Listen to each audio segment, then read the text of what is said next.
Okay, we're going to review the wife beating exercise just so everybody can follow it.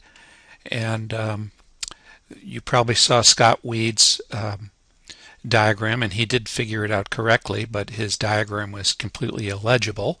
So I'm going to make a slightly more legible one. If you recall, the prevalence of women being beaten by their husband is 5%. Our data shows the prevalence of women being killed by their husband is 0.1%. It also shows 2% of women killed by their spouse were never previously beaten by them.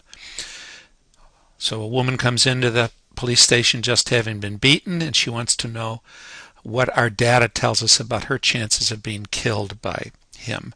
So this is like epidemiology kind of thing. So let's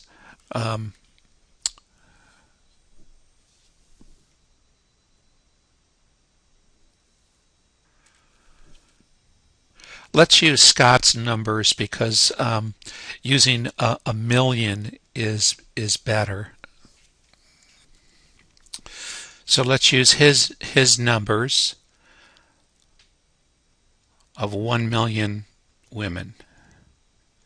This is because the prevalence is so small.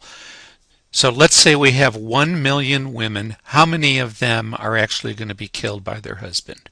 Well, it's 0.1%.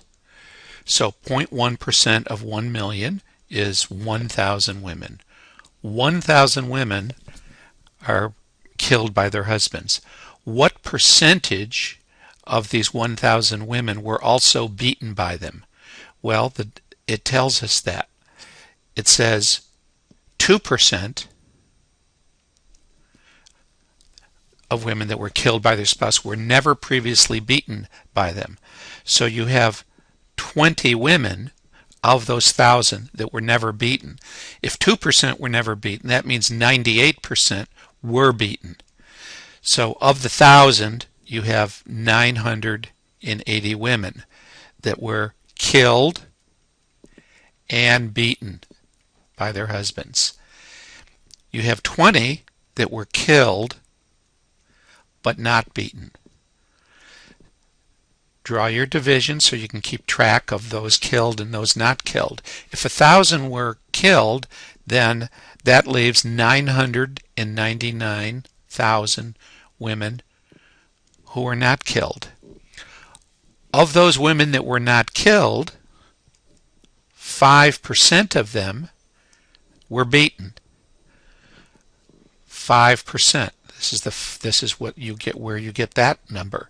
So that leaves 49,950 women were not killed but were beaten. And the balance that were not killed and not beaten was 949,50. So to calculate the probability, we use the same formula we did before. The number of events where it's true, 980, over the total number of events, these two.